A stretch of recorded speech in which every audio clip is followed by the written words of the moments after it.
Everybody, this is Craig Cottle, the Director of Nature Reliance School.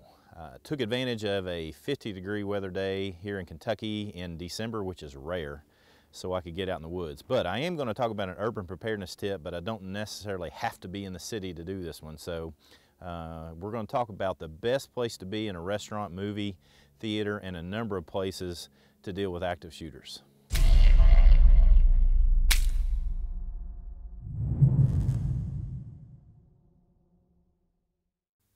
So some of you are aware that I have a background in martial arts and combatives and defensive tactics training. And one of the benefits of doing that is I get to hang out and train alongside and get the good fortune of training a number of law enforcement officers.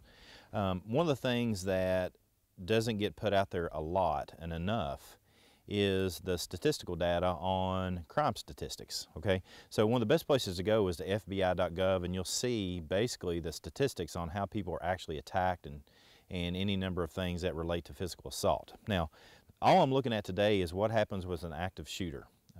Unfortunately for us today in this world, we have a situation where people have not grown up with a respect for firearms, nor the ability to respect human life, and there's a lot of mental illness. Those are my reasons that I think some of these active shooter situations are going on. With that said, there's some things that you can do statistically to increase your likelihood of surviving such an event. If you follow me very much at all, and my martial arts students know this because I talk about it all the time, the two things that will keep you out of most physical assault is avoidance and awareness. So if you have proper awareness, you know what's going on around you, and you have avoidance strategies, you can stay away from fights whenever you can. That's what I'm going to discuss in regards to active shooter situations. Because what we know is that most active shooters are untrained idiots. Again, they are untrained idiots. So when they walk in a room, they typically shoot, and the statistics bear this out. Again, the statistics are hard to come by, but you can look at FBI.gov and get some of this information, as well as if you're in the community of law enforcement officers, you can hear them speaking of how this goes down. But in essence, the two places that they're going to shoot when they walk in the door is the person that's right in front of them, and they're going to be shooting directly in the center of the room. So if you're going to a movie theater, don't sit directly in the center of the theater. Sit off to the side. If you're going to a restaurant, sit off to the side.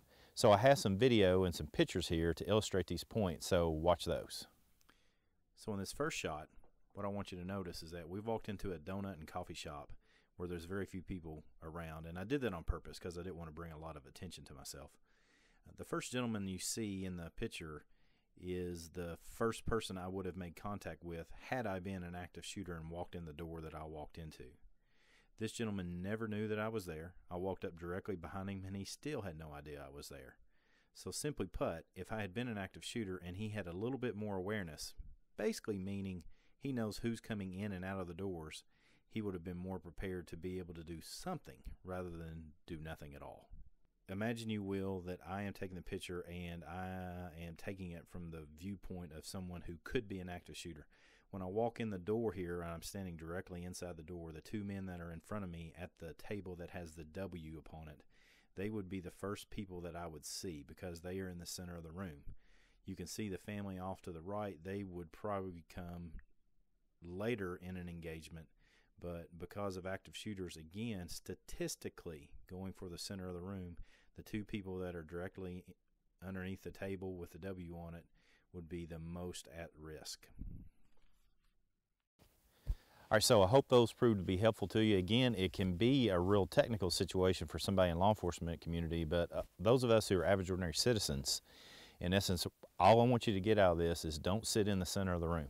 Okay, so those are the most statistically likely places that people get shot in those situations. So the other thing to keep in mind, and we can go into detail in other videos, is how to be aware of what's going on. So the way you sit down in a restaurant, the way you walk down the sidewalk, the way you move around in your daily life is very important. We'll cover that in another video, so continue to follow us. So if you found this video to be helpful, this is what I would ask that you would do. Please subscribe to the channel. That really helps us out. Give us a thumbs up. Give us 2 thumbs up if you want to. But give us a thumbs up and comment with any questions or comments that you have below. Again, I don't pretend to know everything. I don't pretend to have all the answers. I just have an answer, and so that's what I'm trying to share. So if you have more information, share. Put it in the comments below, and we really appreciate it. So come on, join in. Let's learn together.